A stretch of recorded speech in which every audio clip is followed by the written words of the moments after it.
Hello YouTubers, today I'm going to show you how to etch metal with the Silhouette Curio.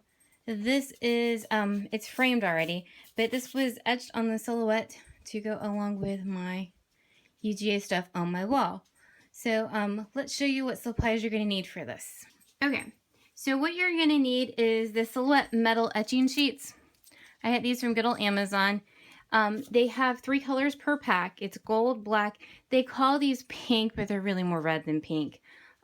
They are a bit pricey. It's a little over $9 for 3 of them, and these are the only 3 colors that they come in that I'm aware of. If anybody has got any good alternatives, let me know. You're also going to need the stippling and etching tool from Silhouette, and this is kind of what it looks like. And obviously your Curio and this software. Alright, so I'm over at the software. This is your standard Silhouette software. I have Business Edition, and so you're going to see some buttons that you may not have, but you can do this in Designer Edition. Now, right now, this is my Cameo mat. This is my cut box, and you can see I don't have any of mine on right now. I have Business Edition, so I can run up to 3, so it's all telling me none of them are turned on. What I'm going to do is turn on my Cameo, or the Curio. And what it's going to do is it's going to change, let's see, let's go to page settings. It changed my page settings to match it, but it didn't change my mat. So I'm going to go down here to mat and scroll down to Curio Cut Mat. And you'll see it pop up the obvious Curio mat. And this is, we're using the little bases, so it's 8.5 by 6, so 8.5 by 6 inches tall, and this is the little bases for it. Now if you go back over here, since none of my other machines are on, my Cameo as set as my default. That's what the little green arrow means. If yours is not, what you can do is right click on it and set as default cutter. You're going to need it to be your default. I'll show you why. Also, when you get the machine, you're going to see this and go, oh no, why is it syncing? It will sync until you put the bases in it. It will sync. If you've been using it and the bases are out, it'll say, please load media. So don't panic. It's just going to do this because nothing's loaded into it right now. Now, see, mine is set as default, so I can go up to the swirly box right here, and it says open emboss window, require Silhouette Curio. Mine is all lit up. If yours is not, it's because your Curio is not the default cutter. So see, if I go back over here and set my pink Cameo as my default, my mat changes and this tells me I can't use it. So I can just click down here and it says select Silhouette Curio as the default device. And now all of this appears. Okay? So I'm going to go load in my little design. I'll be right back. Alright, so I brought in my little design. See, like I said, it's syncing, don't worry. Alright, so this is my mat. I'm over here at the emboss and cut window. That is my puppy. She wants me to throw the ball. Alright, so this is my emboss cutting window. So what I'm going to do is draw a box. The sheets are, so let's click them, hit the scale button, and the sheets are 7 inches long, or 7 inches wide, and they're going to be 5 inches tall.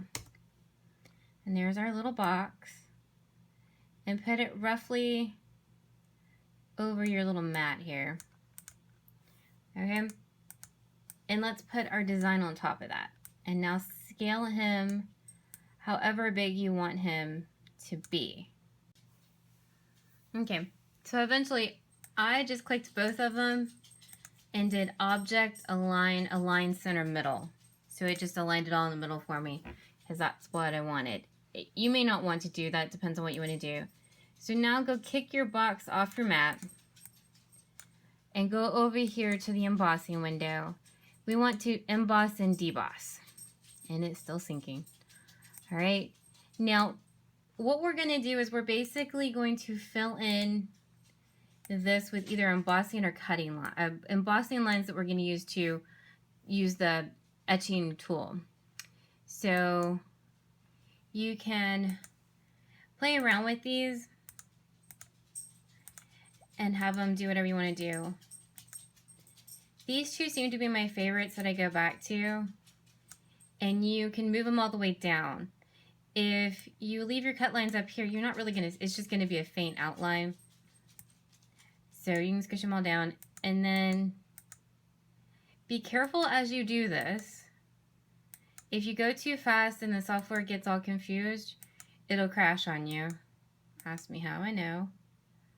So it'll go all the way down to 0.4. I think we'll leave it at 0.10. You can also change the angle, and you can go change with all the various ones and see. That's not going to work. That's what the X means. It can't do this. So you'd have to move this back up. And that's the spiral, and that's the concentric circles. These are the arches at the school I went to, and so they're going to go up with my diploma. So this is what I'm going to do with mine. Once you have your thing, you can't really move it. It's going to bog the software down and or crash it. So you really need to have him situated in here and don't move it, or else you'll just freak the computer out. Now, what we're going to do is click him. He's already clicked. We're going to go over to cut settings. And we obviously want to cut him. And it's going to put all of our lines. They have the whole tool 1 tool thing too. Tool 1 is your first one. And now I'm going to scroll down to, I want Metal Etching Sheets. So that's the one I clicked, Metal Etching Sheets. And this is the little etching tool. And now the thing with the Curio is it has the platforms. So here's the platforms. I'll show you over on my table in a minute. So these are the platforms, and basically I'm just going to follow what they tell me to do. So this is the cutting mat, and this is the 2mm platform and 2mm. They do it in millimeters just to drive me nuts. So, and then everything else is pretty much set. I'm going to go show you how to set up the bases. Okay, so this is the little base that comes with the Curio. You can also buy a big base, but this is the base. You get these plastic sheets that come with it. And what they are is the Curio wants to cut things that are 5mm tall. And so obviously this is not 5mm, my little metal sheet. So we're going to have to make it 5mm. So see, they have little 2s, and then you get a 1. So going with the directions on the computer, we need 2 2s, and you're going to pop them into place. They're held down with these clips. So put my 2 2s on here. You have, there we go. You also have this mat, which is for embossing, and this, which is your standard little cutting mat. I'm going to use this one. And this mat's kind of strange because when you touch it, it's not really sticky, but when you try to get this metal off, it really is. So pop all your little tabs down. So all my tabs are down and everything's flat. You get this little thing to help pull it off. So it's not really sticky to the touch, but it will stick up on you. Now with this guy, okay, you have these 2 arrows. So it's where your sheet should line up. So it needs to line up with that one and be far down as that one. I know. And you just kind of eyeball it. Also, you can kind of see it. I don't know if you can kind of see it, but I messed up on the other side of this one. So I'm flipping it over and totally using the back because they're expensive. I'm going to go over to the machine and show you how to load it now. Alright, so this is my little cameo. I blinged them out. I love all things that sparkle. Now I wanted you to notice over here you have a couple buttons. This is the power button, and it is blinking at me because there's nothing loaded in it. So what I'm going to do is, this is my board that we just put our mats on. You slide them in here. I just push them all the way in. Now I'm going to come over here and hit the double triangle button.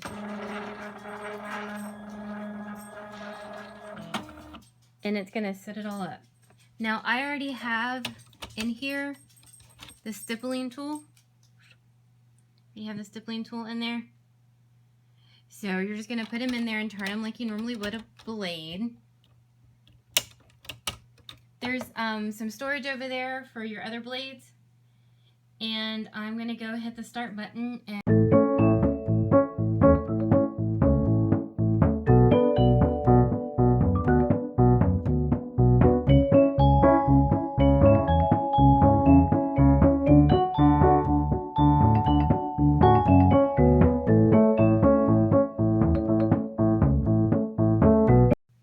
alright, so it is done etching. I can't take this out because to get this out, you have to hit the double triangle button over here again. So you can pop them out, and there is our etching. Alright, so he's popped up. Normally, it seems like when I etch, there's always a couple little spots that aren't as deep. And I don't know if you could tell, but I was blowing when it was etching. It makes a bit of a mess, so just know that you're going to have to clean off your... And see, I told you, it's not sticky to the touch, but putting these things off is sticky. And it might look like you've killed somebody after you've taken them off. The red especially is pretty bad. So I can put him in my frame now.